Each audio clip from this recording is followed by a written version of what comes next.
tá? Porque redação hoje, principalmente em relação à correção, ela é quase matemática. Bom dia, meus amores, eu sou a Dani. O ano que vem eu sou a sua professora de redação no terceiro colegial e eu vim aqui conversar um pouquinho com vocês a respeito do projeto da disciplina de redação do Colégio Jesus Adolescente. Moçada, a redação é uma técnica que te ensina a pensar, né? Ela vai te ensinar todas as formas possíveis da gente construir pensamento, construir raciocínio, tá? E a gente vai aplicar prioritariamente duas metodologias. A gente pode partir do geral para o particular, né, que é a dialética propriamente dita, todos os homens são mortais, João é homem, logo João é mortal. E a gente pode partir também para o método chamado indutivo, que foi aquilo que Darwin fez. Ele foi para uma ilha, viu uma tartaruga, percebeu que aquela tartaruga se adaptava ao meio, a partir daí ele vai criar uma regra geral. Todas as tartarugas vão se adaptar ao meio, né? E todos os seres humanos, todas as espécies também vão se adaptar ao meio. Essa é a forma como a redação ajuda a gente a pensar, tá? Particularizando, generalizando elementos, e a partir daí como é que a gente faz? Nas aulas da manhã a gente vai aprender técnica, tá? Porque redação hoje, principalmente em relação à correção, ela é quase matemática. Você olha para uma conclusão do Enem, tem que ter 5 elementos lá. Um único órgão interventor, uma única intervenção, como essa intervenção será aplicada, detalhamento e resultado esperado. Se não tiver isso, cada ausência são 40 pontos a mais. Se tiverem 2 elementos ao invés de um só, 2 órgãos interventores, 2 intervenções, você também perde nota. Então a correção é uma máscara, ela é matemática. O que a gente procura na introdução? A explicitação do tema, o posicionamento e informação de contexto. É isso que a gente procura, né, numa redação. Agora, a parte da tarde, que é a parte do laboratório, que é aquela que você vai curtir muito, nós vamos debater temas da atualidade. Por exemplo, o caso Mariana Ferrer. Né? O que pode ser dito da cultura da sociedade brasileira a partir daquele julgamento? Lugar de fala e apropriação cultural, que são 2 termos que está muito em moda, tá?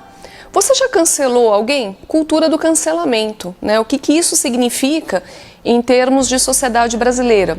Fake news e democracia, esses são os temas que a gente discute à tarde, tá? Design inteligente, a liberação da maconha, né, para uso medicinal, são sempre os temas que estão bombando na mídia, que vocês têm que ler jornal, têm que ter informação.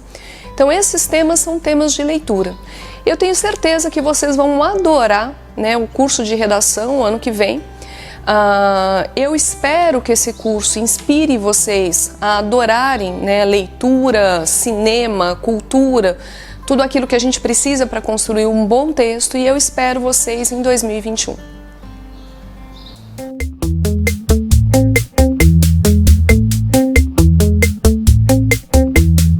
Então, sabe aquela hora que trava tudo, que você não consegue fazer nada? Então, tem uma técnica para a gente resolver isso, que é o brainstorm, tá? Agora, a técnica de redação, tipos de introdução, a gente vai ver 7 hoje, tá? Moçada, sabe quando rola aquele desejo de comer um risoto de limão siciliano, comidinha japonesa? Então, por trás desse processo todo, a gente tem as dark kitchens e a gente tem a uberização do trabalho. Um monte de gente como eu, que camelando com bicicleta, sem nenhum direito trabalhista, e detalhe, em época de pandemia. É isso que a gente vai conversar na aula dessa semana. Galera, tema de redação desta semana, vamos lá? Oportunidades e desafios do e-commerce no Brasil.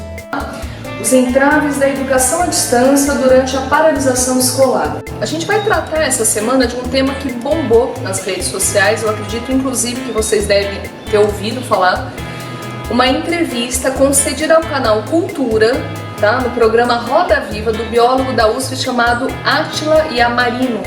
Ele é um especialista brasileiro em epidemias.